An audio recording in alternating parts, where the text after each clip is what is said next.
और ये नौजवान नस्ल सुन, तुझे बताता हूं आज, ये तेरे एंड्रॉइड के मोबाइल हमें बतला रहे हैं, तेरा व्हाट्सएप और तेरा मैसेंजर हमें बतला रहा है, तेरे मोबाइल में पड़ी हुई जियो की 1.5 GB रोजाना मिलने वाला कैरियर मुझे बतला रहा है तेरा कैरियर और तेरा कैरेक्टर। किन किन से तू बातें करता है, किन किन लड़कियों से तेरे चक्कर चल रहे हैं, और वो लड़कियां भी सुने कान खोलकर जो आज बैठी हुई हैं, सुनो, और सुनना पड़ेगी आज तुम्हें क्या, तुम्हारे बाप को भी सुनना पड़ेगी आज। तुम्हारे कलेजे हैं, ये तुम्हारे गुर्दे हैं, ये तुम्हारे मजबूत दिल हैं कि मौलवी जर्जी इस किताब को सुना रहा है और तुम अपने मोबाइल से मेरी वीडियो बना रहे हो, तुम उड़ रहे हो, बैठ रहे हो, चल रहे हो। अरे काश ये जमीन फट जाती, हम इसमें धंस जाते, ये बेहतर था हमारे लिए। ये बेहतर नहीं है कि आज किताब और सुन्नत की बातें हो रही हैं और हम वीडियो बना रहे हैं, मोबाइल यूज कर रहे हैं और खड़े होकर एक दूसरे को डिस्टर्ब कर रहे हैं। शरीयत का मजाक बना के रख दिया है। इतना मजाक तो शरीयत का अबू जहल और अबू लहब काफिरों ने, मक्का के काफिरों ने नहीं बनाया जितना हम और आप बना रहे हैं। शर्म करो, अपने आप को मुसलमान कहते हो और मोहम्मद के शदाई कहते हो, शर्म करो। वो देखो, इतना सुनने के बाद भी कुत्ते की दुम 100 साल नल के पाइप में रखो तो टेढ़ी रहती है, सीधी नहीं हो सकती। इतना सुनने के बाद भी देख रहे हो, उसका जुर्रत देखो। वो देखो, एक और उठा। ये हाल है, किस किस को रोए, क्या किया जाए। तुम क्या दूध के धुले हुए हो? जब तुम दूध के धुले हुए नहीं हो तो लड़कियां चाहते हो बिल्कुल कुंवारी मिले। तुम दूसरों की मां बहन बेटियों से चक्कर चलाते हो, तुम्हारी बहन बेटियां भी दूसरे भाइयों से चक्कर चला रही है। ये तो होगा, बचेगा नहीं। हमारे इटावे वाला वाकया याद है, कभी सुनाया था शायद आपको। रिक्शा चलाता था, गरीब लड़का, बाप मर गया था, एक बहन थी उसकी, माँ बाप नहीं थे। रिक्शा चलाकर अपनी बहन की शादी का इंतजाम कराना चाहता था। एक अमीर आदमी की गाड़ी से, 4 व्हीलर से उसका रिक्शा टकरा गया। उसने निकला और थप्पड़ मारा। इसने कहा, साहब मेरी गलती नहीं है, आप ही ने दबाया, रिक्शा मेरा टूटा और आप हमें थप्पड़ भी मार रहे हैं। उसने कहा, मुंह चलाता है। उसने उसके ऊपर कोई गलत इल्ज़ाम लगाकर उसको जेल डलवा दिया। मुकदमा चला, 3 साल की सज़ा हुई। अकेली बहन 3 साल का सज़ा का सदमा सुन नहीं पाई, लेकिन मोहल्ले वाले बड़े अच्छे थे, उन्होंने उस बच्ची को पाला पोसा, बहन की तरह रखा। 3 साल के बाद जब भाई जेल से छूट के आया तो सबसे पहले बहन को अपने सीने से लगाया। तो बहन ने जो जवाब दिया सुन लो। और ये नौजवान नस्ल सुन, तुझे बताता हूं आज, ये तेरे एंड्रॉइड के मोबाइल हमें बतला रहे हैं, तेरा व्हाट्सएप और तेरा मैसेंजर हमें बतला रहा है, तेरे मोबाइल में पड़ी हुई जियो की 1.5 GB रोजाना मिलने वाला कैरियर मुझे बतला रहा है तेरा कैरियर और तेरा कैरेक्टर। किन किन से तू बातें करता है, किन किन लड़कियों से तेरे चक्कर चल रहे हैं, और वो लड़कियां भी सुने कान खोलकर जो आज बैठी हुई हैं, सुनो, और सुनना पड़ेगी आज तुम्हें क्या, तुम्हारे बाप को भी सुनना पड़ेगी आज। जब तक मैं यहां पर हूं, इतनी देर की बोलने की आज़ादी मुझे शरीयत ने दी है, मुहम्मदुर रसूलुल्लाह ने दी है। जब स्टेज से उतर जाऊंगा तो तुम्हारी गालियां मुझे मिलेंगी, वो मैं सुनूंगा। 1.5 घंटा 2 घंटा तुम्हें मेरी सुनना पड़ेगी। अब अगर आवाज़ आएगी तो मैं बंद कर दूंगा। अब्बास भाई सोच लीजिए और जलसे वाले सोच लें। अगर आप कंट्रोल नहीं कर सकते लोगों पर तो मुझे, मैं वैसे ही प्रेशर में हूँ, दुनिया भर का मेरे दिमाग में बोझ पड़ा हुआ है, मैं कैसे बोल रहा हूँ ये मैं जानता हूँ, लेकिन आप लोगों को मुझे बहुत खतरनाक मिसाल देना पड़ेगी आप लोगों की। तो मैं खामोश रहिए भाई, नहीं सुनना जाओ, पूरी इजाजत है। 2 आदमी रहेंगे, मैं उनको सुनाऊंगा, नहीं जरूरत है आपकी। साहबे अल्लाह के रसूल जब बोलते थे, जब कहीं तकरीर बास नसीहत होती थी तो सरों पर बैठी हुई मक्खी नहीं उड़ाते थे। ये तुम्हारे कलेजे हैं, ये तुम्हारे गुर्दे हैं, ये तुम्हारे मजबूत दिल हैं कि मौलवी जर्जी इस किताब को सुना रहा है और तुम अपने मोबाइल से मेरी वीडियो बना रहे हो। तुम उड़ रहे हो, बैठ रहे हो, चल रहे हो। अरे काश ये जमीन फट जाती, हम इसमें धंस जाते, ये बेहतर था हमारे लिए।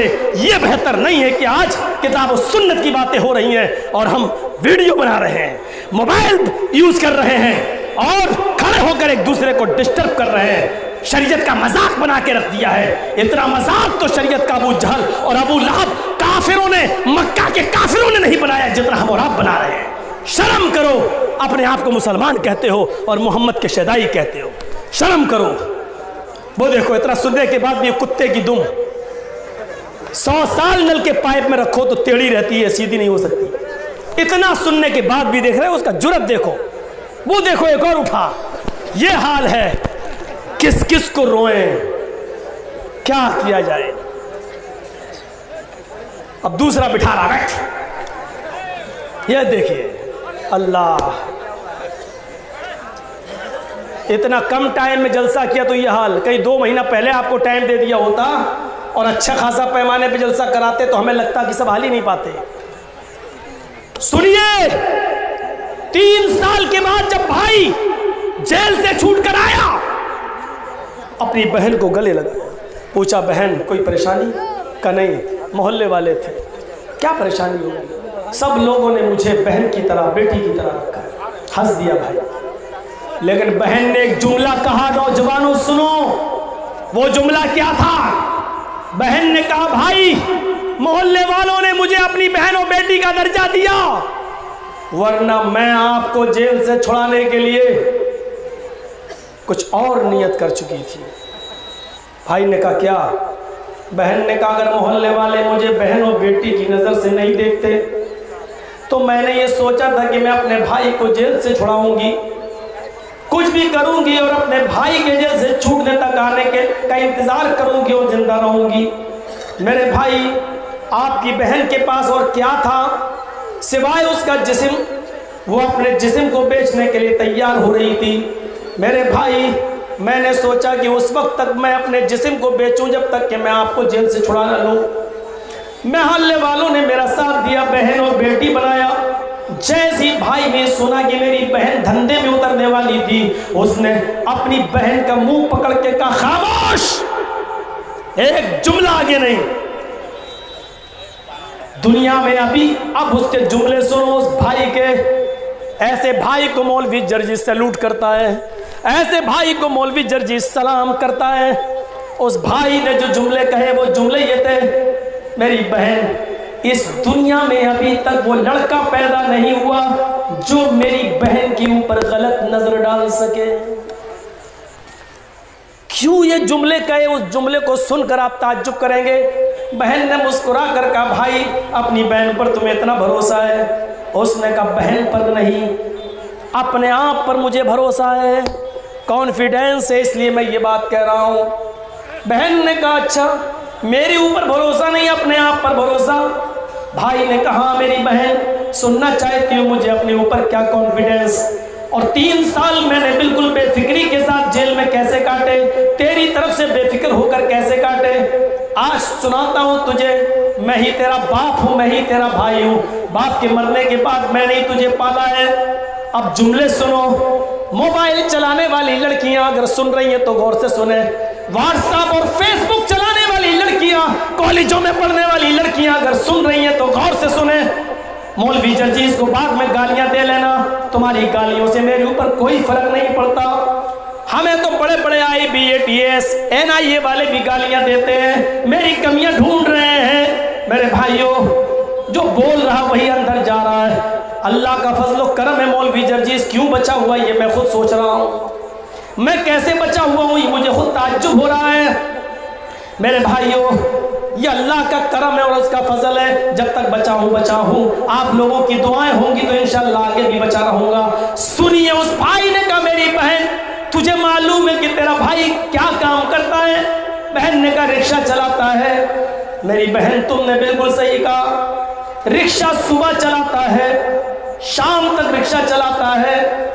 तेरे भाई के रिक्शे पर कॉलेज की लड़कियां भी बैठती हैं, उनको स्कूल जाना होता है। तेरे भाई के रिक्शे पर स्कर्ट वाली लड़कियां भी बैठती हैं, जीन्स पहनने वाली लड़कियां भी बैठती हैं, कॉलेज की लड़कियां भी बैठती हैं। लेकिन आए मेरी बहन, गौर से सुन, दौर से, जब से मैंने रिक्शा चलाना शुरू किया है और आज तक, जब तक मैंने रिक्शा चलाया है और आगे भी मैं रिक्शा चलाऊंगा, आए मेरी बहन, तेरे भाई के रिक्शे पर जितनी भी लड़कियां बैठी हैं, मैंने रिक्शे की सीट को पोंछकर कपड़े से साफ करके उस पर लड़कियों को बिठाया है। और जितनी भी स्कूल की और कॉलेज की लड़कियां तेरे भाई के रिक्शे पर बैठी हैं, मैंने आज तक उन लड़कियों पर गलत नजर नहीं डाली। मेरी बहन, तेरे भाई के रिक्शे पर आज तक जितनी भी लड़कियां बैठी हैं, मैंने उन लड़कियों को अपनी बहन की नजर से देखा है। अगर अकेली वो रही तो मैंने उनको कभी रास्ते में नहीं छोड़ा, मैं उसके घर तक उसको छोड़ के आया हूँ। वो गली में उतरना भी चाहा तो मैंने कहा नहीं बहन बैठो, तुम्हारा घर कहाँ है, तुम मुझे 10 ही रुपया देना, लेकिन मैं तुम्हारे घर तक छोड़ के आऊंगा। आए मेरी बहन, तेरे भाई ने जितनी भी लड़कियां तेरे भाई के रिक्शे पर बैठी हैं, मैं उनको उनके घर तक छोड़ने गया और बहन की नजर से देखा है, कभी मैंने उन पर गलत नजर नहीं डाली। जब मैंने आज तक किसी की बहन, किसी की बेटी पर गलत नजर नहीं डाली, तो फिर किसकी जुर्रत है जो मेरी बहन पर गलत नजर डाले? फिर किसकी जुर्रत है जो मेरी बेटी पर गलत नजर डाले? जब मैंने किसी की बहन और बेटी पर गलत नजर नहीं डाली। एंड्रॉइड इस्तेमाल करने वालों, जलसों में भी आकर प्यार और मोहब्बत की बातें करके अपनी गर्लफ्रेंड को खेतों में बुलाने वालों, सुन लो, तुम अपनी गर्लफ्रेंड से बातें नहीं कर रहे हो, अपनी बहनों के साथ जिना का दरवाजा खोल रहे हो, अपनी बेटियों के साथ जिना का दरवाजा खोल रहे हो। हंसो नहीं, मैं देख रहा हूं कौन कौन हंस रहा है, कौन कौन मुस्कुरा रहा है। जो हंस रहा है वो सबसे बड़ा छिनला है, जो हंस रहा है वही सबसे बड़ा लौंडियाबाज है। जो हंस रहा है उसकी हंसी बता रही है कि वो इस हम्माम में पूरी तरह नंगा है। जो हंस रहा है उसकी हंसी बतला रही है कि वो इस नंगेपन में डूबा हुआ है, उसका चक्कर चल रहा है। वही सबसे ज्यादा लड़कियों से इश्कबाजी कर रहा है। ये हंसने का नहीं, रोने का मकाम है, रोने का। जब तुम दूसरों की बहन बेटियों को बहनों बेटी की नजर से देखोगे तो तुम्हारी बहनों बेटियों को भी लोग बहनों बेटी की नजर से देखेंगे। बस पूरी तकरीर मत सुनो, यही एक पैगाम लेके उठो तो कामयाब हो जाओगे तुम यहां से। जर्जी साहब इस्लाही बातें बोलो, इस्लाही, और क्या इस्लाही होंगी? इससे ज्यादा इस्लाही बातें और क्या होंगी? शर्म आती है स्कर्ट पहनकर, घुटने से ऊपर कपड़ा पहनकर आज हमारी जवान लड़कियां स्कूलों में जा रही हैं और बाप फख्र कर रहा है कि मेरी बेटी 10वीं में पढ़ रही है। अरे ये चुल्लू भर पानी में डूबने का मकाम, यहां हंस रहा है बाप। ओफो, इससे ज्यादा शर्म, बेशर्मी और बेहयाई की और कौन सी दलदल हो सकती है? मैंने मठिया के जलसे में कहा था ना, टिकटॉक पर डांस कर रही हैं आज मुसलमानों की लड़कियां, नकाब पहन पहन कर वीडियो बनाई जा रही है। देख रहे ना, खूबसूरत को अल्लाह अल्लाह का नाम भी ले रही है, सुभान अल्लाह, तेरा हुस्न सुभान अल्लाह। ये टिकटॉक पर ये मुस्लिम लड़कियां, और बाप देखता है कि मेरी बेटी, वाह क्या। मैंने कहा था ना मटिया के जलसे में, वो बाप दयूस है। भाई देख रहा अपनी बहन को टिकटॉक, दयूस है। और मैंने बताया था दयूस का माना, दयूस का माना, जो दयूस न जानता वो सुन ले भड़ुआ। अब भड़ुआ भी नहीं जानते हो? नहीं मौलवी साहब जानते हैं। भड़ुआ कौन नहीं जानता होगा? और वो भी ना जानते हो तो वो भी सीख लो मौलवी जर्जीत से। अपनी बहन, अपनी बेटी को तवाइफों के चकले पे बिठाकर हराम कारी करवाने वाला, जिना करवाने वाला और जिना की अपनी बेटी और बहन की कमाई खाने वाले को भड़ुआ बोला जाता है। और कितनी अल्लाह के रसूल और कौन से सख्त जुमले बोलेंगे? इससे ज्यादा सख्त जुमले और क्या हो सकते हैं? अलमरातु इज़ा इस्तअतरत फमर्रत बिल मजलिस, जो औरत खुशबूदार कोई भी चीज इस्तेमाल कर ले, हदीस में ये नहीं आया इतर लगा ले, इस्तातरत, जब कोई फेल बाबे इस्तिफाल में चला जाए तो तलबे माखज उसके अंदर पाया जाता है, यानी किसी भी हर वो चीज जिसके अंदर खुशबू आ रही हो अगर वो अपने जिस्म पर लगा ले, तेल, डाबर आंवला, चमेली,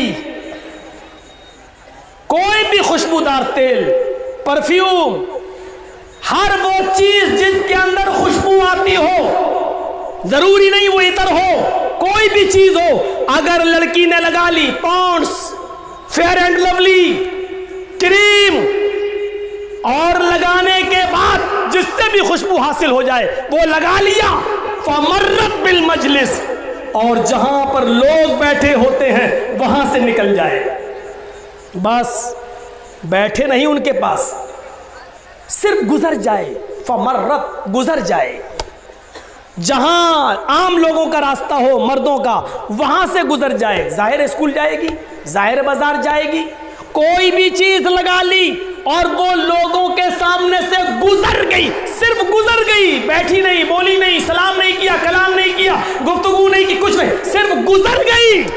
अल्लाह के नबी फरमाते फहिया कज़ा व कज़ा, वो ऐसी है, वो ऐसी है।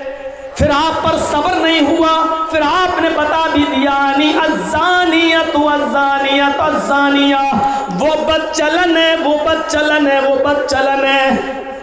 आय अल्लाह, मेरे माँ बाप मोहम्मद रसूलुल्लाह पर कुर्बान जाए, सारी दुनिया के मुसलमान नबी की इज्जत व आबरू पर कुर्बान जाए।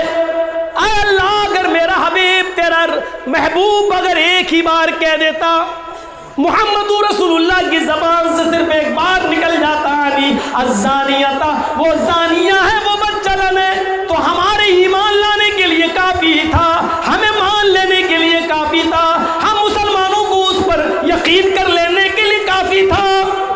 लेकिन उस बात को मेरे नबी 3 बार कह रहे हैं, आनी अज़्ज़ानियता अज़्ज़ानियता अज़्ज़ानियता, वो बदचलन है, वो बदचलन है, वो बदचलन है, वो बदकार है, वो बदकार है, वो बदकार है। इससे भी ज्यादा सख्त और खतरनाक जुमले मैंने बोले हैं पहले, सुन लीजिएगा यूट्यूब पे पुरानी तकरीरों में, मैंने इससे भी ज्यादा खतरनाक जुमले बोले हैं, लेकिन आज नहीं बोलूंगा। वो बदचलन है, वो बदकार है, मेरे नबी एक बार कह देते तो हमारे मानने के लिए काफी था, लेकिन 3 बार कह रहे हैं, इसका मतलब ये हुआ कि वो कितनी बड़ी बदचलन है। जो गुजर जाए वो बदचलन, जो गुजर जाए वो बदकार, जो लड़कों के साथ डेट पे जाए, पूर्णिया में या कटियार में कॉफी पिए, चाय पिए, जो अपने साथियों के साथ बैठकर 5-5, 6-6 घंटा बैठकर पढ़ती हो, जब गुजर जाने वाली बदचलन है तो डेट पे जाने वाली कितनी बड़ी हुई, 5-5, 6-6 घंटे उनके पास रहकर गुजारने वाली कितनी बड़ी हुई, और उनके साथ चिपक कर सो जाए तो फिर वो कितनी बड़ी हुई, अपना जिस्म उसके हवाले कर दे तो फिर वो कितनी बड़ी हुई। एक स्टेप के बाद दूसरा स्टेप सोचोगे तो बहुत आगे बात बढ़ेगी। सिर्फ गुजर जाने वाली बदचलन है तो आगे वाले स्टेप तो मेरे भाइयों खुद बहुत बड़े हैं अपने अंदर, फिर उनसे आप अंदाजा लगाइए कि वो कौन है। मेरे भाइयों, मुझे इस बात का बिल्कुल डर नहीं, आइंदा मुझे बुलाओगे या नहीं बुलाओगे, डर मुझे इस बात का है कि अल्लाह मेरी तकरीर की कितनी लाज रखी जाएगी, अल्लाह मेरे खिताब का कितना असर होगा, आप लोगों में से कितने लोग अपनी बहन और बेटियों पर काबू पाएंगे, कितने लोग हैं जो उन पर कंट्रोल करेंगे, कितने लोग हैं। कल तक वो जमाना था कि हजरत आयशा सिद्दीका के पड़ोस में एक लड़की थी 4 साल की। हजरत आयशा उमूमन उनके पास बच्चे नहीं थे, इसलिए पड़ोस की लड़की को गोद में उठाकर खिला लिया करती थी। एक दिन उन्होंने आवाज दी, बेटी इधर आओ। वो बच्ची भागते हुए आने लगी। आज उसकी माँ ने उसके पैरों में घुंघरू बांध दिए थे। बच्ची को बजने वाली आवाज पसंद थी। हजरत आयशा ने उस बच्ची को भागते हुए देखा आते हुए तो एकदम चीख पड़ी, आए मेरी सहेली, आए मेरी बहन, जल्दी आओ, अपने घर से निकल और इस बच्ची को मेरे घर में घुसने से पहले ले जा, अपनी बच्ची को अपने घर ले जा। अगर ये मेरे घर में आ गई और मोहम्मद रसूलुल्लाह ने देख लिया इसके पैरों में घुंघरू बंधे और आवाज आ रही है तो मेरी शामत आ जाएगी। मेरे नबी को हर बजने वाली चीज नापसंद है, चाहे वो पैरों के घुंघरू ही क्यों ना हो। मेरे भाइयों, 4 साल की बच्ची उमूमन लोग पहना ही देते हैं कि ले लो, कोई बात नहीं, बच्ची खुश रहे, रोएगी नहीं। हजरत आयशा को यह भी गवारा नहीं हुआ कि 4 साल की बच्ची पैरों में घुंघरू बंधे हुए वो मेरे घर में आ जाए। आज कितने अफसोस की बात है, आज हमारे घरों में फिल्मी दुनिया के बेशरमों पे बेहुदा गाने हमारे घरों में बजाए जा रहे हैं। टीवियों ने उस कसर को पूरा किया, जिनके घरों में टीवियां नहीं, मोबाइलों ने उन कसर को पूरा कर दिया। मेरे भाइयों, अब तो अगर एंड्रॉयड मोबाइल नहीं तो चाइना मोबाइल में 2GB की मेमोरी भर लो और गाने सुन लो। ताज्जुब तो ये है कि हमारे घर में बहनें और बेटियां और माएँ भी उनको सुन रही हैं। आज ये सारी खुराफातें आज हमारे घरों में हो रही हैं। किन किन चीज़ों पे हम ताज्जुब करेंगे और किन किन चीज़ों को हम रोएंगे और फिर कहते हैं अल्लाह मदद नहीं आ रही है। मदद कहाँ से आएगी, मदद कहाँ से आएगी? अभी ये सूरत हाल है। अभी मैं मटिया में भी बोला था, 6 महीने के बाद आपके यहाँ चुनाव हैं और देख लीजिएगा हमारी हैसियत क्या होगी चुनाव में।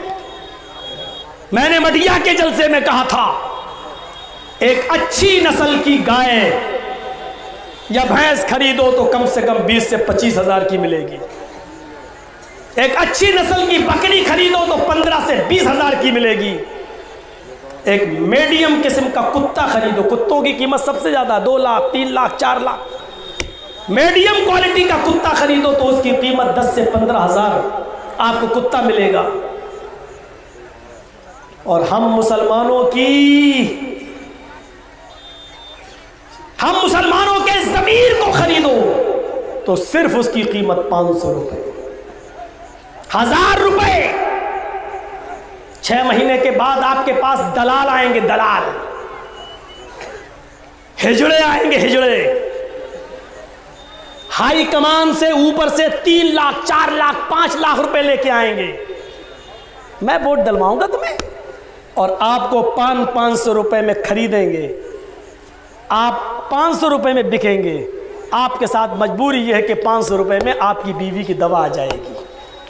आपके साथ मजबूरी यह है कि 1000 रुपए में आपके बेटे का इलाज हो जाएगा। आप 1000 रुपए लेंगे और वहां मोहर लगा देंगे जहां वो कहेगा। 5 लाख में 2 खर्च करेगा, 3 अपने पास रख लेगा वो दलाल, वो एजेंट, वो हिजड़ा अपने पास रखेगा और आपको 500 रुपए में एक कुत्ते की कीमत हमारे ज़मीर की कीमत से कहीं गुना बढ़कर है। आज हम मुसलमानों के ज़मीर कुत्तों से भी ज्यादा नीचे गिर चुके हैं, कुत्तों से भी ज्यादा सस्ते हो चुके हैं, कुत्तों से ज्यादा। सुनो, दलालों को बुरा लगेगा, तुम्हें तो नहीं लगना चाहिए, हाँ तुम्हें भी लगेगा। क्यों? क्योंकि हम दे चुके हैं, हम ले चुके हैं 500 रुपए और 1000 रुपए। यह तुम्हारी और हमारी नालायकी का नतीजा है कि 8वीं फेल आज इस देश का चौकीदार बना हुआ है। आप कहते हैं बीए पास, वो बीए पास भी नहीं है, 8वीं फेल, 8वीं फेल। और देख लो देश को कहां ले गया। अर्थव्यवस्था कमजोर, मंदी ने पूरे भारत को निढाल कर दिया। व्यापारी परेशान, बिल्डर परेशान, कोई भी खुश नहीं है, अल्लाह की कसम कोई भी खुश नहीं है। फिर भी वोट वही देंगे। क्यों? क्योंकि ये हिंदुओं का मसीहा है, ये हिंदू। इसने मुसलमानों की अकल ठिकाने लगाई। अबे उल्लू के पट्ठो, गधो, मीडिया वाले आप लोग बुलाते नहीं हो, बुलाओ एबीपी न्यूज़, जी न्यूज़, आज तक वालों को, और वो दे मेरी बात। तुमसे बड़ा गधा तो कोई नहीं है जो समझ नहीं पा रहा है। और मैं अल्लाह की कसम और काबे के रब की कसम खा के कहता हूं, तुम उल्लू के पट्टे हो, गधे हो, समझ ही नहीं पा रहे हो। मुसलमानों का खिलाफ कुछ नहीं किया, हमारे खिलाफ कुछ नहीं। मैं अल्लाह की कसम खा के कहता हूं, जितने काम मोदी जी ने हम मुसलमानों के फेवर में और हम मुसलमानों के हक में किए हैं, अल्लाह की कसम हिंदुओं के हक में नहीं किए। वक्त आएगा तो मैं बताऊंगा। आप ये मत सोचना कि मौलवी जर्जीस को मोदी जी ने कुछ दे दिया है। नहीं नहीं, लेकिन मैं आज डंके की चोट पे ये बात कहता हूं कि जितना काम मोदी जी मुसलमानों की दुश्मनी में कर रहे हैं, उनकी अकल कह रही है कि ये मुसलमानों के फेवर में नहीं, हिंदुओं के फेवर में हो रहा है, लेकिन हकीकत में ये मुसलमानों के फेवर में कर रहे हैं। हमारी नौकरियां हमारी कितनी है, देते कितनी हो तुम हमें? 100 में 2 नौकरी तुमने दी, 98 तो तुम्हारे ही आदमी है। नौकरियों से निकाले जा रहे हो तो तुम निकाले जा रहे हो, हम थोड़ी निकाले जा रहे हैं। 3 तलाक से लेकर बकिया जितने भी काम तुमने किए हैं, तुम्हारी अकल कुछ भी कहे, कुछ भी कहे, तुम हिंदुओं को एक प्लेटफॉर्म पे लाना चाहते हो।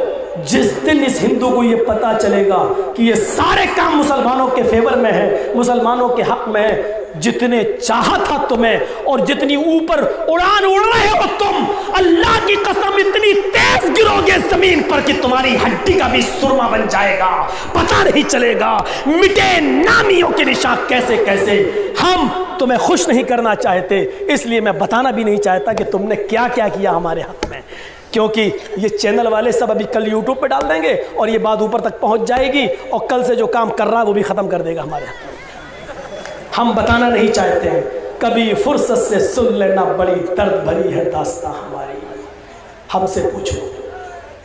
अब रहा 370 का मसला, उसको ज़रूर हम लोग दूसरे नज़रिए से देखते हैं। कश्मीर वाला तो उसमें भी अभी तो आगाज़ है, अभी तो शुरुआत है, अभी चलिए। अभी तो मैं 2 कश्मीरियों से मिला, दिल्ली में गया था, 2 कश्मीरियों से मिला। मैंने कश्मीरियों से कहा अब क्या होगा आपका, अब तो लोग ज़मीन खरीदेंगे आपके यहाँ। तो गाली दे रहे थे वो कश्मीरी, जानते हो क्या कह रहे थे? ये साले, माँ की गाली दिया, ये साले मादर, ऐसे करके। अब आगे वाला जुमला तुम लोग हमसे ज़्यादा जानते हो। बोला ये साले मादर ज़मीन खरीदेंगे कश्मीर में आके, फिर आगे बोलता है साले हमारे यहाँ का डिसीजन सेब तो खरीद नहीं पाते, सब अमेरिका और इंग्लैंड जाता है बिकने के लिए, ये हमारे यहाँ के दिल्ली बम्बई वाले साले सेब तक तो खरीद नहीं पाते, नंगे भूखे ज़मीन खरीदेंगे, खरीद के तो देखे हमारे यहाँ। अभी तो शुरुआत है, चलने दो। देखो ये 56 इंच का सीना कब 6 इंच का रह जाएगा पता नहीं चलेगा। अभी चलने दो, मामला चलने दो, अभी मत गिनवाओ। मैं आपको गिनाऊंगा तो आप ताज्जुब करेंगे कि ये चीज़ मेरे फेवर में, ये चीज़ मेरे फेवर में। जीएसटी जितनी नोटबंदी जितने भी इसने जो भी कानून बनाया है, अल्लाह की कसम सब में हमारा फायदा है। कैसे है वो मैं नहीं बताऊंगा, वो अभी नहीं बताऊंगा। कुछ बातें ज़रूरी नहीं कि वो बताई जाएं, ज़रूरी नहीं कि हर वक्त में हर बात आपको बता दूं, कुछ बातों को मुझे रहने दीजिए। शिकार जब सामने आए तब तीर छोड़ना चाहिए, बगैर शिकार के तीर छोड़कर हम नुकसान नहीं करना चाहते अपना। तो मेरे भाइयों कुछ बातें छोड़ दीजिए मेरे ऊपर, मैं बताऊंगा कि कितने फायदे हुए इससे। और मुसलमान थोड़ा सा मॉब लिंचिंग वगैरह से परेशान हो जाता है, बस मिले मारा, एक मजबूर आदमी, मजबूर आदमी। रामायण में लिखा है 20 आदमी मिलके किसी एक मजबूर आदमी को मारे, उससे बड़ा हिजड़ा कोई नहीं। ये रामायण में लिखा है, रामचंद्र जी ने कहा है, और वाल्मीकि जी के रामायण में लिखा है जो 2000 साल पुरानी लिखी गई है, उसमें लिखा है। डंके की चोट पे मैं कह रहा हूं, अब बताओ जो एक मजबूर आदमी को, बेबस आदमी को 20-25 आदमी मजबूर करके मारे, तो रामचंद्र जी के आदेश के मुताबिक उनसे बड़ा हिजड़ा कोई हुआ? अपनी किताबों के मुताबिक खुद हिजड़े। हम लोग थोड़ा सा वहां से मजबूर होते हैं। हमें 3 तलाक तुमने बनाया, हमें एतराज है, ये हमारे जाती इख्तिलाफ थे, वो हमारी जगह पर रहने देते, हम लोग मिलकर निपटाते। लेकिन उसको मंजर आम पर लाकर इस तरीके से पेश करना कि उसको इस्लाम की और गैर मुस्लिम की लड़ाई से आपने जोड़ दिया और उसको पास कराने के लिए वहां ले गए। लेकिन तुमने जो किया, चलो मैं उसको भी कुछ नहीं कह रहा हूं, लेकिन मैं ये कहना चाहता हूं कि 3 तलाक पर सुप्रीम कोर्ट ने नहीं कहा था कि कानून लाओ, तुम लाए। लेकिन मॉब लिंचिंग पर तो सुप्रीम कोर्ट कह चुकी है कि कानून लाओ।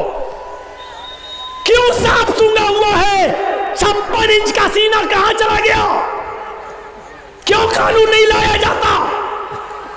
अगर 3 तलाक देने से मुस्लिम औरतों पर जुल्म हो रहा था तो 20-20 और 25-25 लोग एक निहत्ते बेबस इंसान को मार डाले, ये जुल्म नहीं दिखाई दे रहा है तुम्हें?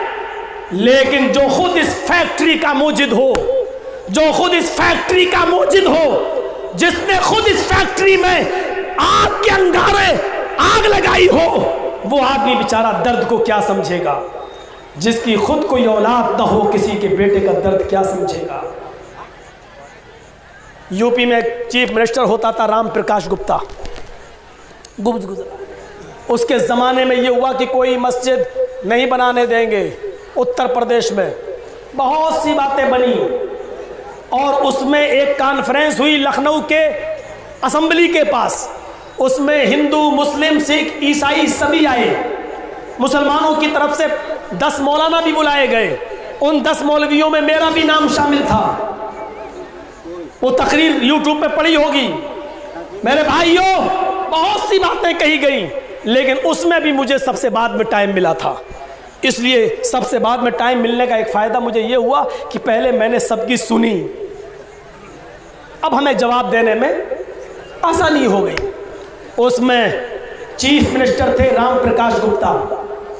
उस ज़माने के राम प्रकाश गुप्ता की तरफ से आए हुए एक आदमी ने मुझसे पहले तकरीर की और तकरीर में कहा कि भाई सिविल लॉ, कॉमन लॉ अगर हो जाए, सबके लिए बराबर कानून बन जाए, तो इसमें बुराई क्या है? मुझे ये मुसलमान धर्मगुरु बैठे हुए हैं, ये बताएं सबके लिए कानून।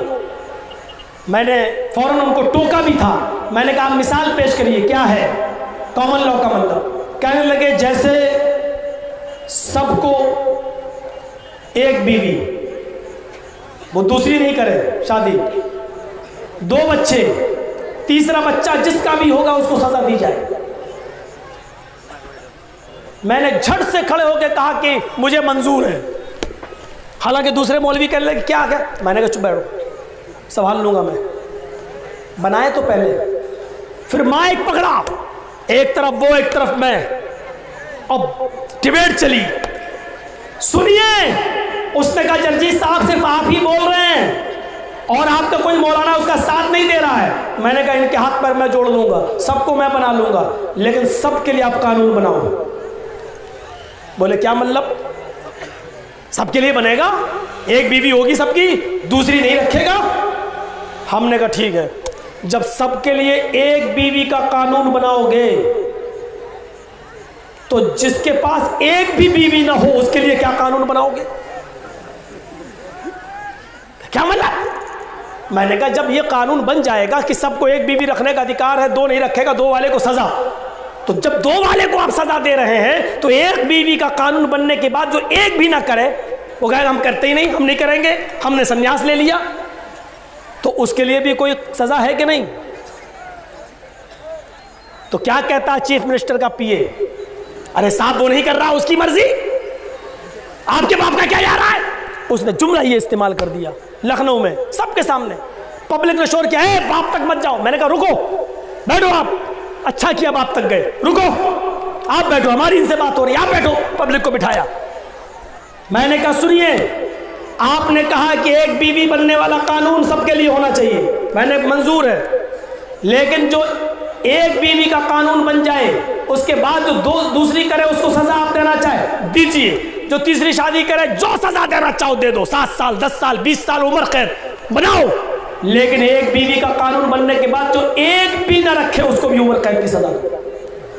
अब आप इस पर ये कहते हैं कि उसकी मर्जी, नहीं करता शादी, तुम्हारे बाप का क्या जा रहा है? तो जब मामला मर्जी पर ही आ गया तो मेरी मर्जी मैं 2 करता हूं, तुम्हारे बाप का क्या जा रहा है? ऐसे ही कहा। मुझे इस पर मुकदमा भी झेलना पड़ा, लेकिन बच गया। बचा क्यों? पहले बाप की शुरुआत तुमने करी, मैंने जवाब में करी। अगर मुझे सजा होगी तो बेटा बचोगे तुम भी नहीं।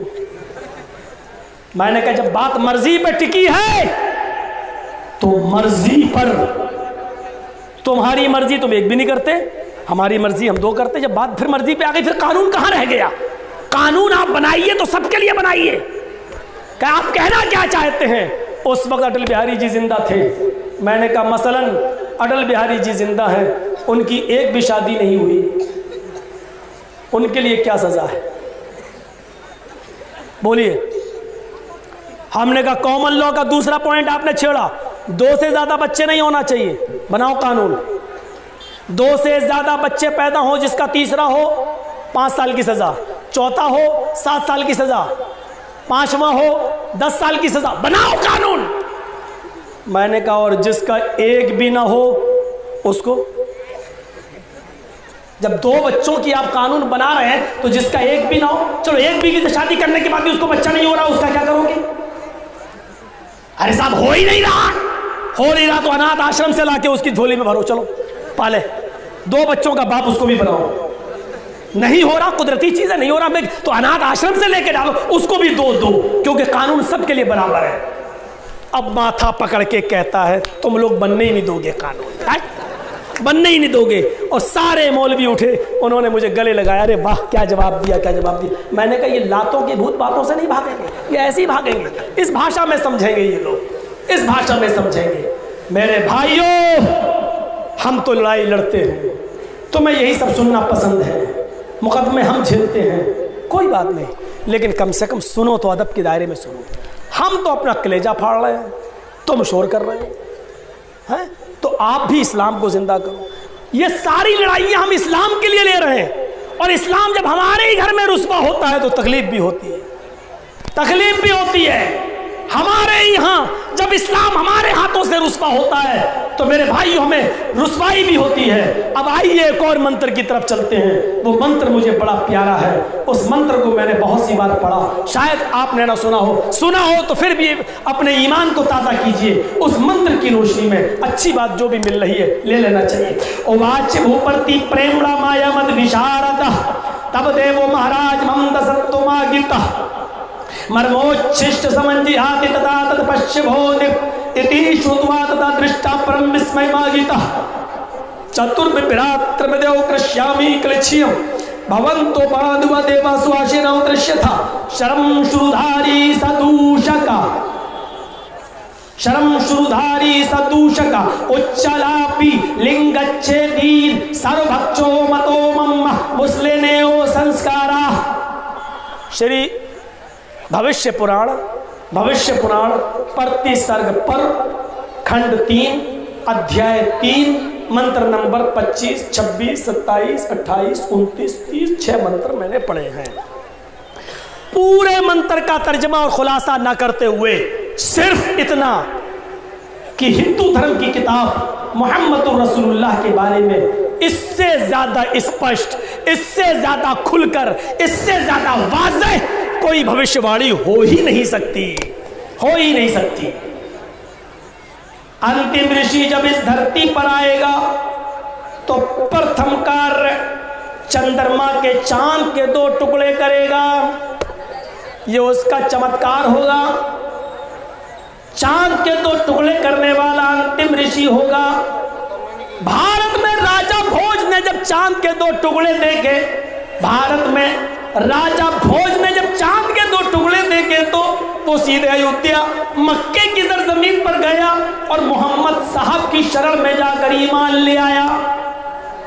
राजा भोजवाच भूपर्ति प्रेमणा माया मद विशारदा तब देखो महाराज नमदा सत्तुमा गीता पूछने लगा क्या चांद के 2 टुकड़े आपने किए हैं? आपने कहा हमने तो इशारा किया, ये सब कुदरत से ईश्वर के चमत्कार है, ईश्वर ने किए हैं, हमने तो उंगली का इशारा किया था, चांद के 2 टुकड़े मेरे ही उंगली से हुए थे। तब उसकी दारुल मलेक धर्म में हो गई।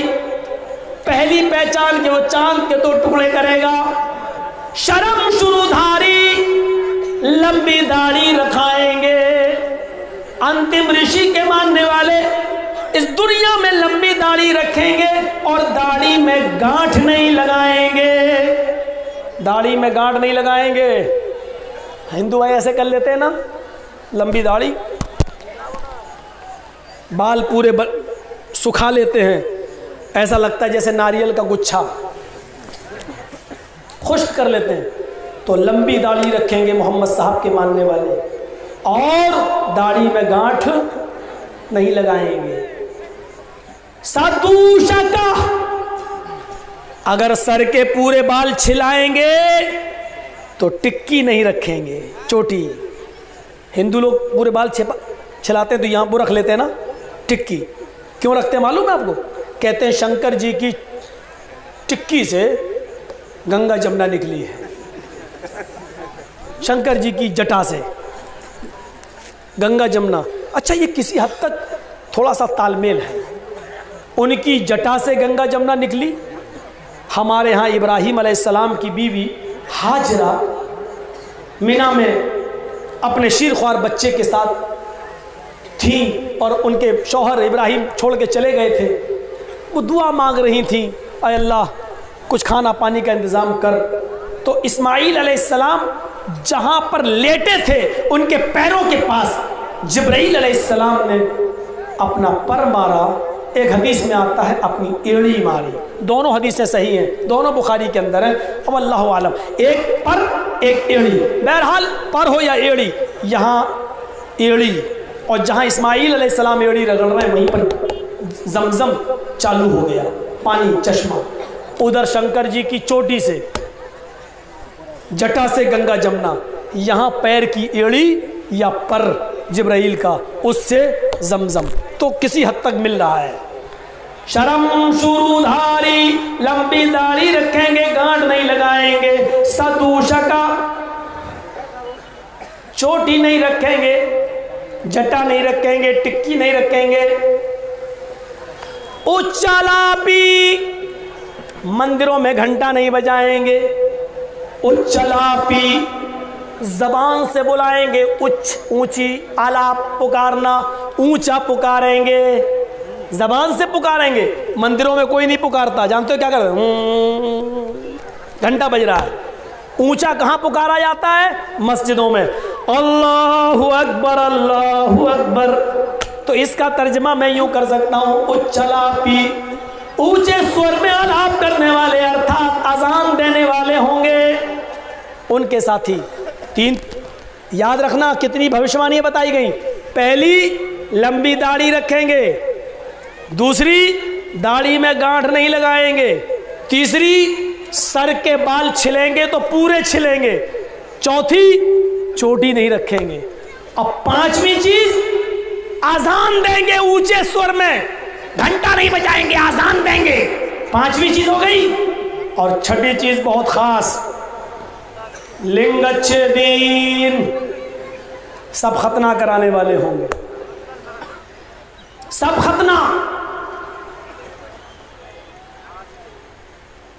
हिंदू धर्म में भी खतना हुआ है, लोग करते हैं। शंकर जी, जिनको शिव भी कहा जाता है, इनकी लिंग की पूजा होती है। इनका लिंग काटा गया, और आगे की खाल को अगर काट दिया जाए तो वही खतना कहलाता है। बुरा मत मानिएगा, और चैनलों वालों तुमसे कह दे रहा हूँ, ये वाली तकरीर बिल्कुल यूट्यूब पे ना डालना जो मैं बोलने जा रहा हूँ। तुम लोग बना बना के शंकर जी बना दोगे, मुझे बना दोगे, डाल दोगे, ये सब मत करना। ये वाला हिस्सा बिल्कुल नहीं, तो उसी चैनल के खिलाफ बोलना शुरू कर दूंगा मैं। थोड़ा सा एहतियात बरतिए, मैं बता रहा हूँ वो एक अलग बात है। सुनिए, बहुत से हिंदू भाई नाराज हो जाते हैं इस बात पर, है शंकर जी का खतना, और मैं जुआ खेलने को तैयार हूँ। सबसे पहले खतना शंकर जी का हुआ क्या है, महाभारत पढ़िए तब पता चलेगा। शंकर जी ने ब्रह्मा को पैदा किया, सबसे बड़े इनके यहाँ शंकर जी हैं। ये सब ब्रह्मा, विष्णु, शिव, ब्रह्मा देव हैं, विष्णु देव हैं, और शंकर जी कौन है? महादेव हैं। खुदा, खुदा, बड़ा खुदा, ऐसा होता है। तो शंकर जी ने ब्रह्मा को पैदा किया। किसको? ब्रह्मा को। मैं किसी से पूछ सकता हूं खड़े होके, शंकर जी ने किसको पैदा किया? ब्रह्मा को। इनके एक खुदा दूसरे खुदा को पैदा कर रहा है, देख रहे हैं। और ब्रह्मा को पैदा करने के बाद एक ड्यूटी दे दी, ए ब्रह्मा जी मेरे लिंग को नापो कितना बड़ा है। ब्रह्मा जी नापने लगे।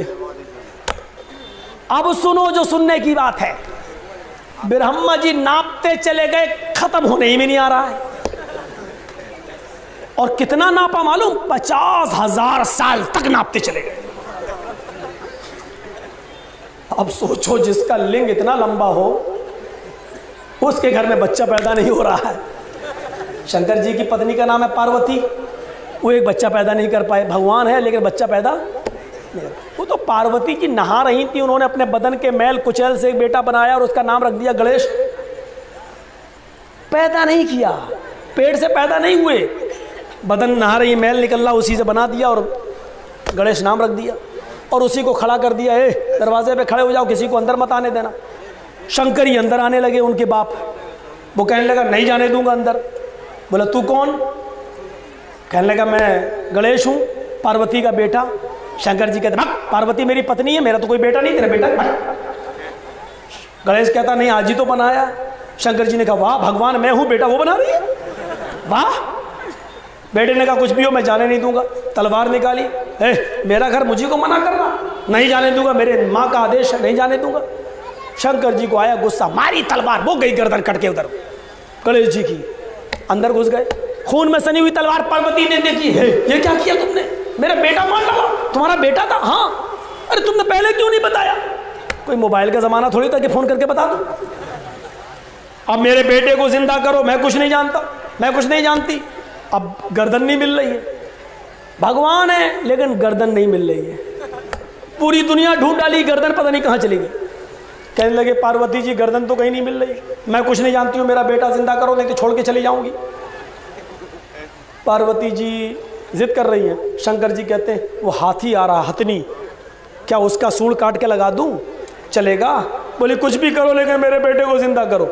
तब उन्होंने हाथी का सूंड काटा और लगाया, वो जिंदा हो। तब से आप गणेश जी के हाथी का सूंड देख रहे होंगे, ये है।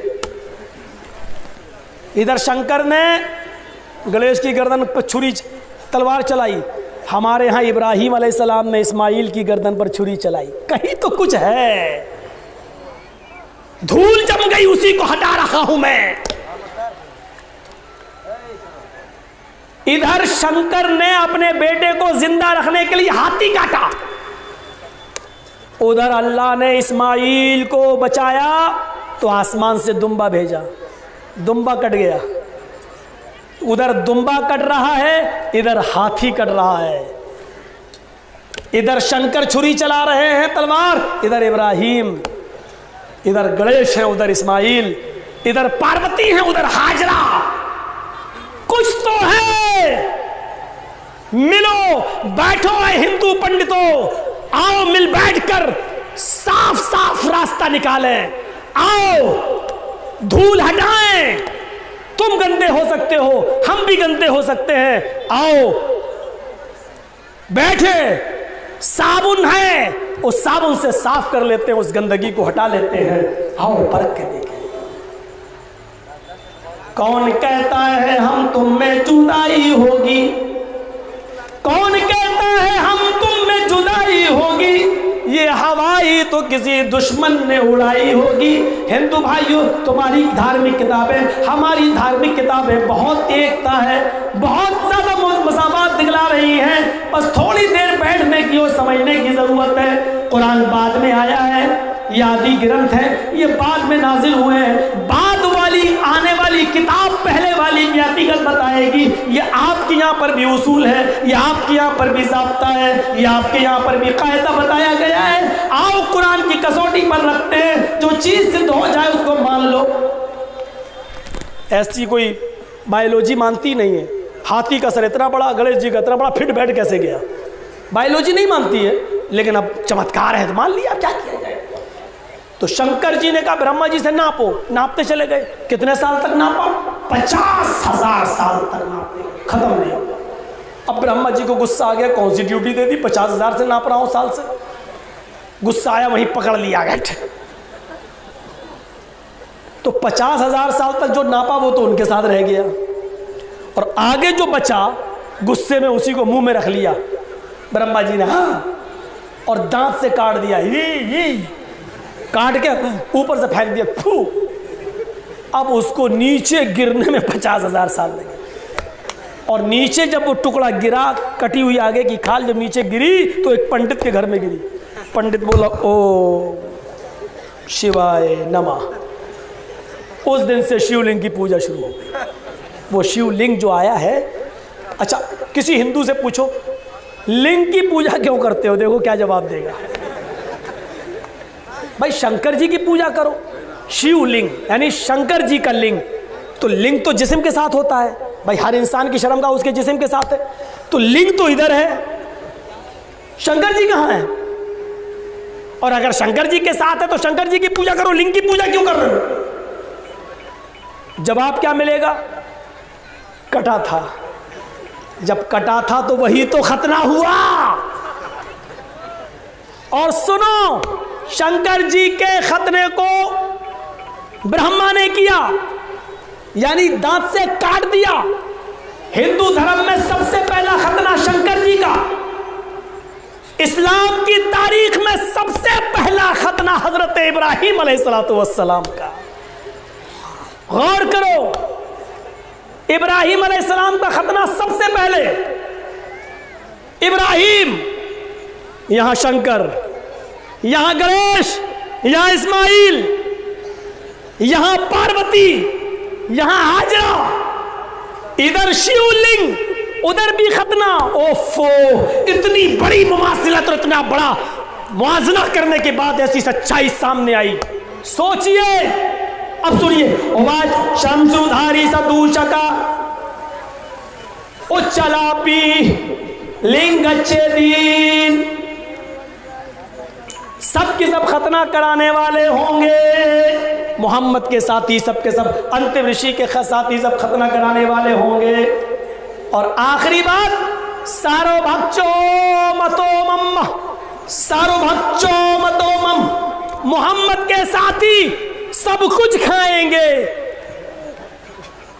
गोश्त भी और सब्जी भी, सारो भक्ष सब कुछ खाएंगे, लेकिन हर जानवर का गोश्त नहीं खाएंगे। बिना कौलन च पश्वस्तेषाम, बिना कौल बिना मंत्र के जो जानवर ज़िबा किया जाएगा उसको वो नहीं खाएंगे, वो उसी जानवर को खाएंगे जिस पर कौल पढ़ा जाएगा, मंत्र पढ़ा जाएगा, यानी बिस्मिल्लाह अल्लाहु अकबर कहकर जो जानवर हलाल होगा। अब सवाल ये है कि कुत्ते पर भी बिस्मिल्लाह पढ़ लो तो क्या वो हलाल हो जाएगा? गधे पर भी पढ़ लो तो क्या हलाल हो जाएगा? नहीं। ये सवाल हमसे बहुत पहले हुआ था, पंडित ने किया था, मौलाना साहब जिंदा बकरा जिंदा भैंस हलाल है कि हराम? मैंने कहा कि हलाल। हंसने लगा। मैंने कहा क्यों, क्या हुआ? मैंने कहा क्या हुआ? कहने लगा मौलाना साहब जब जिंदा बकरा जिंदा भैंस हलाल है तो फिर हलाल जानवर पर आप लोग बिस्मिल्लाह क्यों पढ़ते हैं? ऐसी काटो और खा लो। फंसा दिया उसने हमें। मैंने कहा बिस्मिल्लाह इसलिए पढ़ते हैं कि बगैर बिस्मिल्लाह के वो हराम है। तो फिर एकदम फंसाया। क्या कहता? अभी तो आपने कहा था जिंदा बकरा जिंदा भैंस हलाल है, अब आप कह रहे हैं बगैर बिस्मिल्लाह के हराम है। तो इसका मतलब यह है कि उस पर बिस्मिल्लाह अल्लाहु अकबर पढ़ेंगे तो फिर हलाल होगा ना।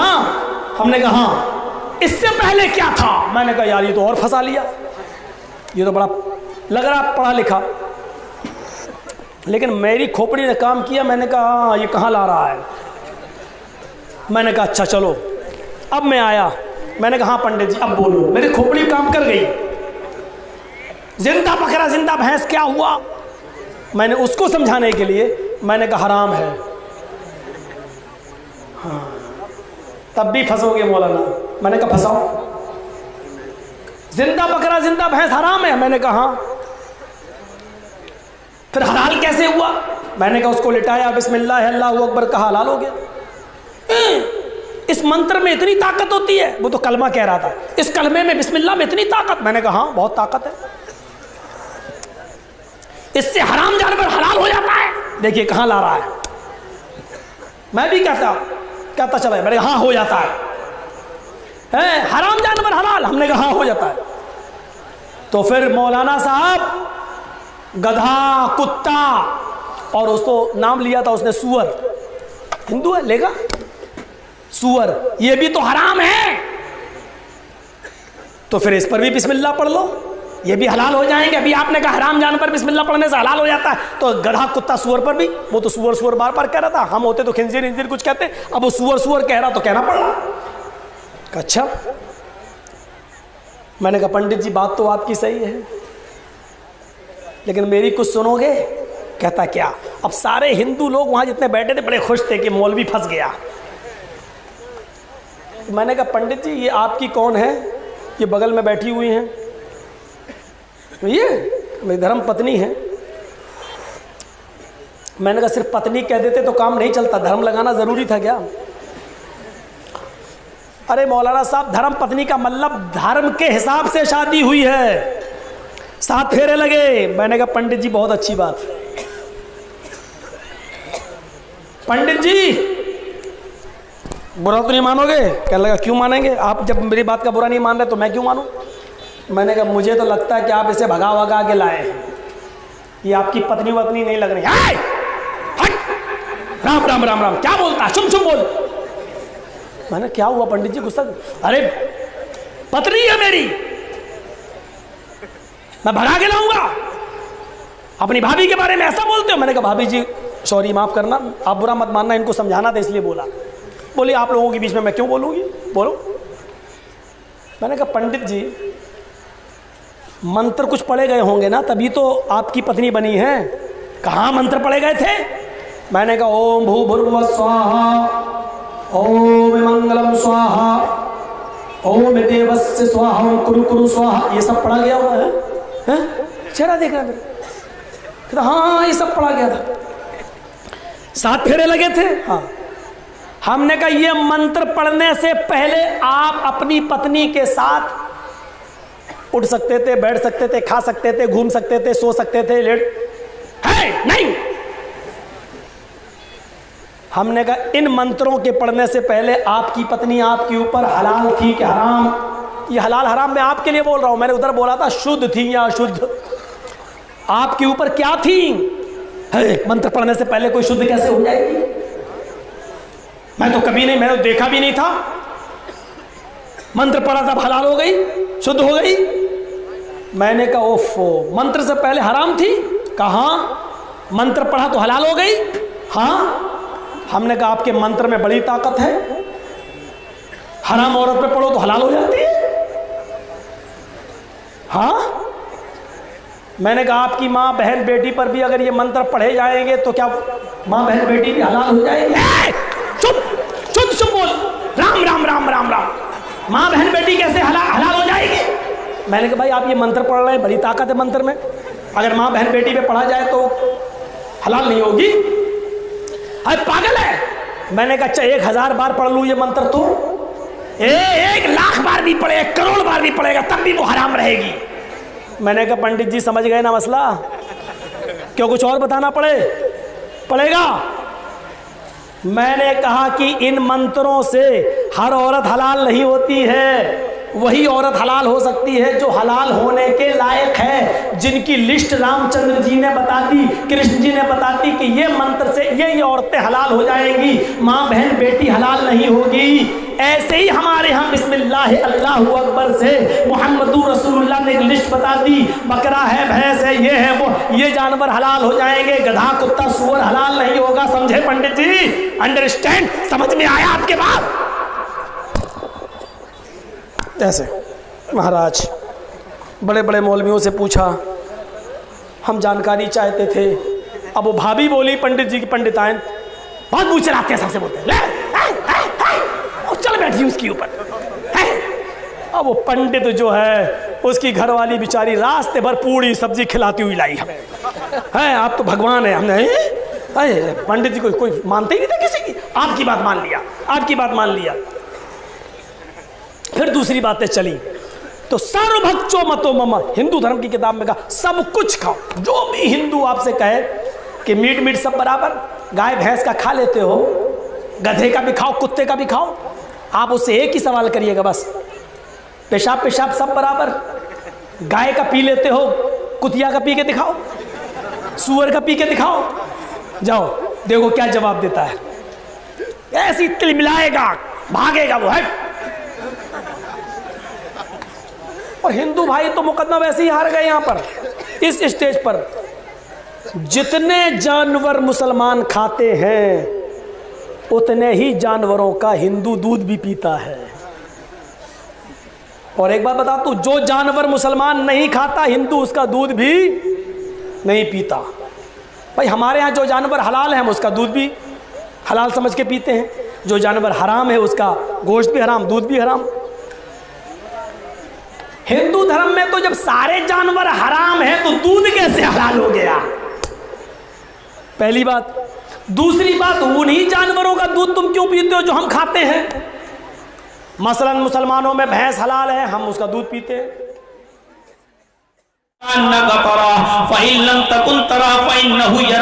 जब अल्लाह की इबादत करो तो इस तरह करो गोया कि तुम अल्लाह को देख रहे हो।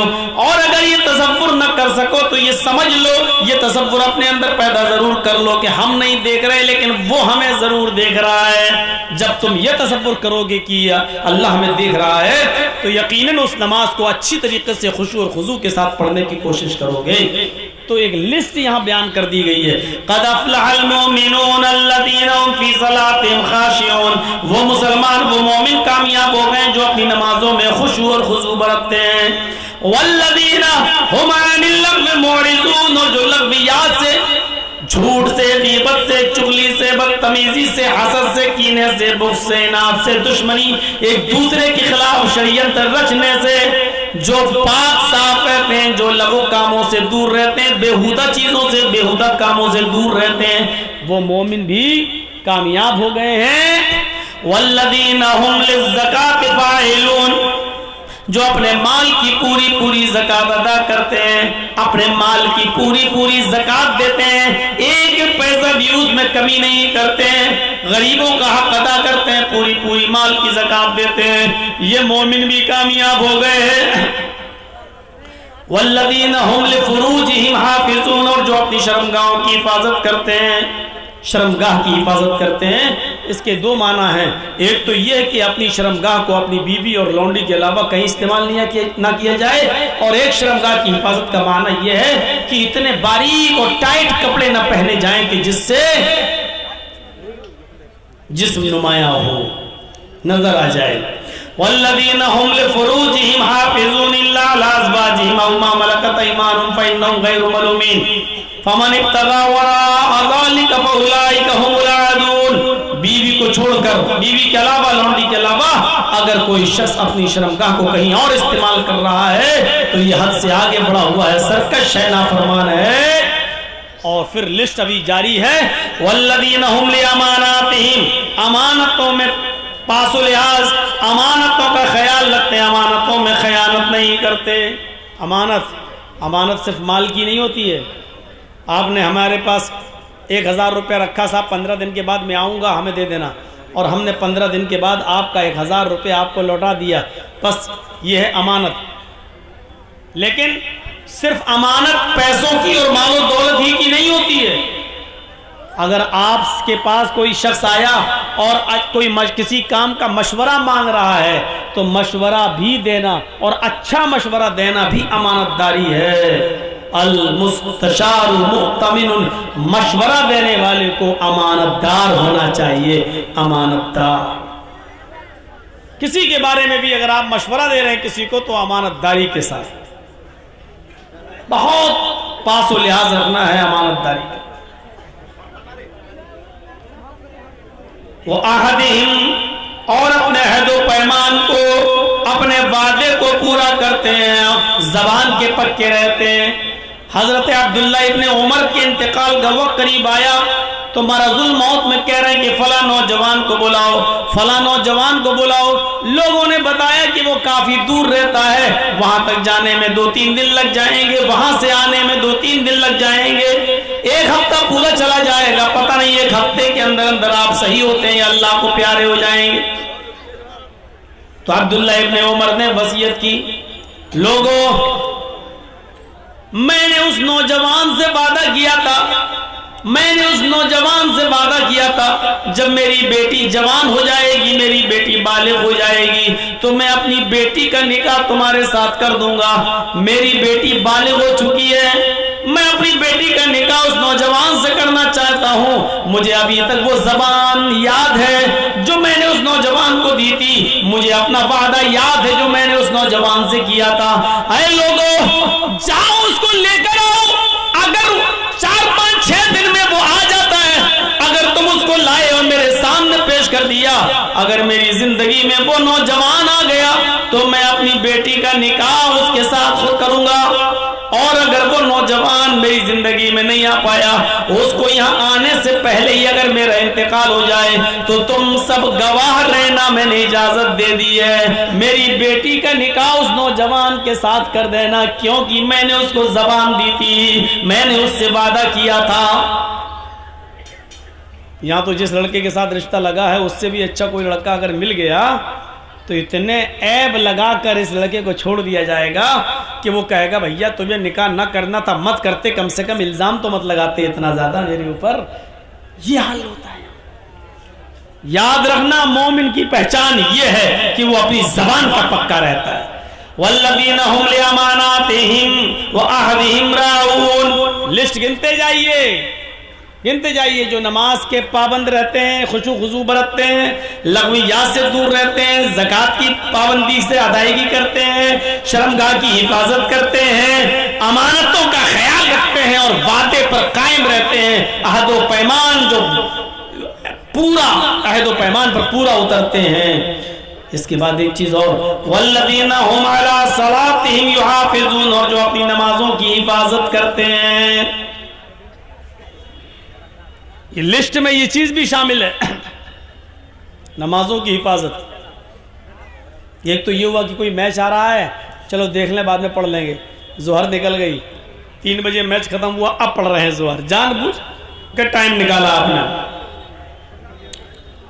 मुस्नद अहमद के अंदर अनस इब्न मालिक का एक वाकया नकल किया गया है।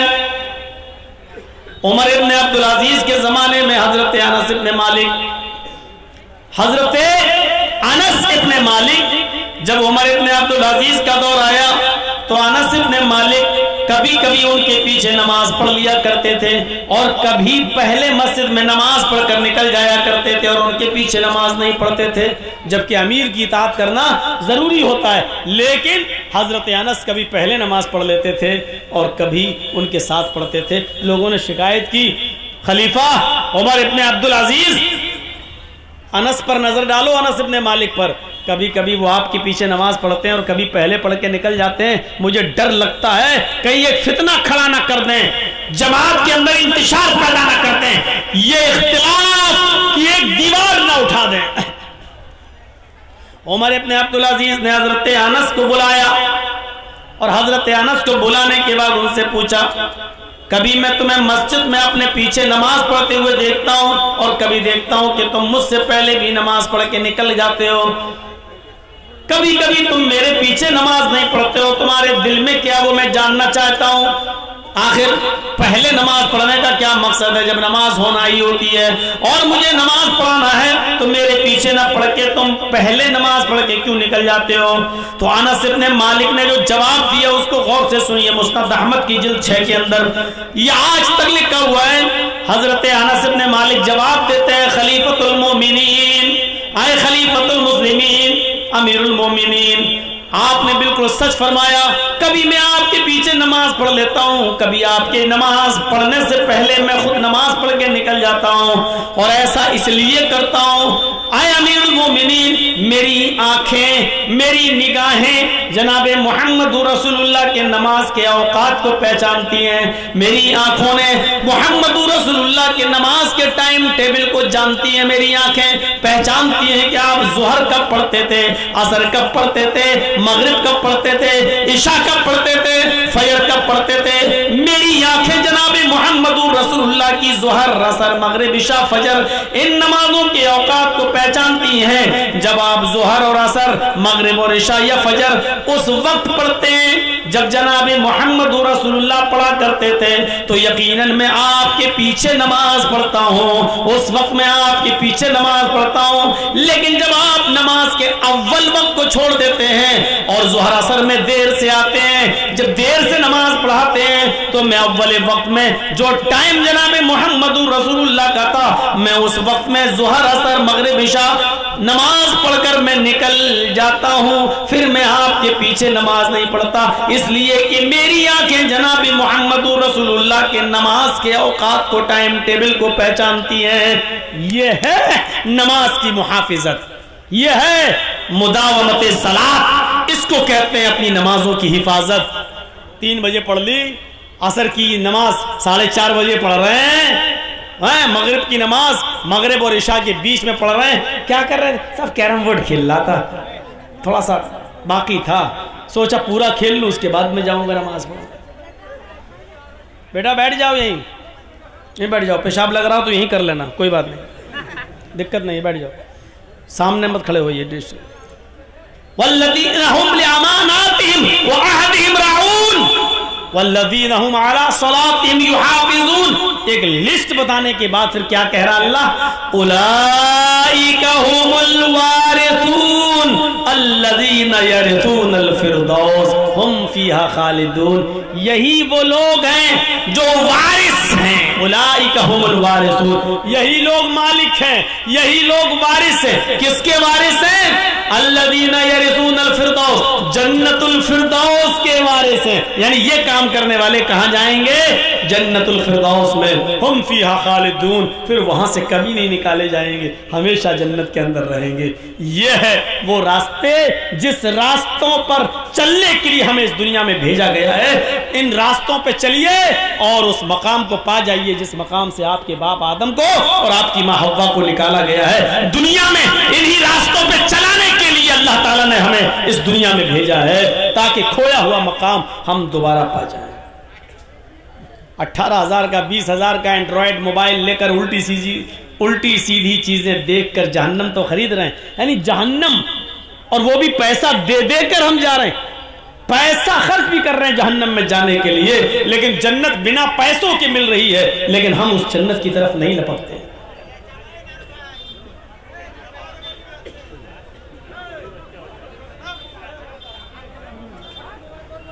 कितनी खतरनाक मिसालें दे चुका हूं, अब दोहराना भी नहीं चाहता हूं। मैं नहीं चाहता हूं कि आप मजबूर करो हमें, क्या करें। नहीं, अभी तक मैंने देखा बाहर ये अपने बच्चों को बैलून दिला रहे थे, जलेबी खरीद रहे थे, और जैसे ही जर्जी साहब आए तो अब सोचेंगे आगे बैठ जाएं, आगे। ये भी कम नहीं है, अब कम क्या, अब बोल नहीं पा रहा हूँ, तो माइक में बोल दूंगा अभी तो यूट्यूब, और ये लोग उसी को कट कर लेंगे, देखो मौलाना जर्जीस क्या बोले, तो उतने हिस्से को डाल देंगे। हमें इनसे ज़्यादा डर लगता है चैनल वालों से। भैया थोड़ा सा इधर आ जाओ, ऐसे हो जाओ, इनको भी देखने दो जो लोग बैठे हुए हैं। वैसे भी इतना आप ही लोगों की नज़र लगी है मेरे ऊपर जो इतना मोटा हूं, देख रहे हो। ये जन्नत के रास्ते जो फ्री में मिल रहे हैं, देखिए जन्नत कितनी आसान है। मन क़ाल ला इलाहा इल्लल्लाहु दखलल जन्नह, लीजिए, जिसने कहा ला इलाहा इल्लल्लाह वो जन्नत में जाएगा। कितना पैसा खर्च हो रहा है, उड़ते बैठते चलते फिरते ला इलाहा इल्लल्लाह पढ़ने में हमें क्या लग रहा है? जन्नत मिल रही है, बैठे बैठे मिल रही है, लेकिन नहीं चाहिए। अच्छा, ला इलाहा इल्लल्लाह कह देने से जन्नत मिल जाएगी? तब तो महात्मा गांधी भी कहता था, अंबेडकर भी कहते थे, इसलिए शर्त लगा दी बुखारी में, मन क़ाल ला इलाहा इल्लल्लाहु सिद्क़न लिल क़ल्बि दखलल जन्नह।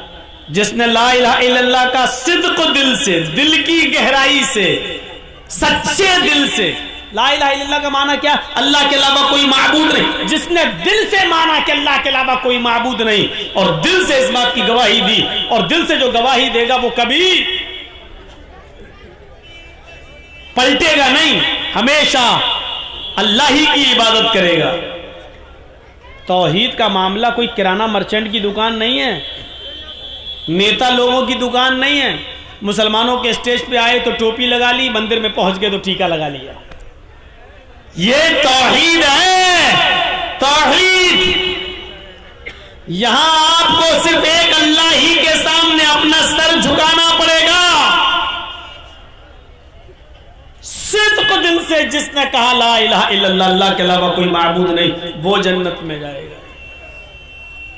एक हदीस के अंदर अल्लाह के नबी ने फरमाया मम्माता ला युशरिकु बिल्लाहि शैअन दखलल जन्ना, जो इस हाल में मरा कि वो अल्लाह के साथ किसी को शरीक नहीं करता था, वो जन्नत के अंदर जाएगा।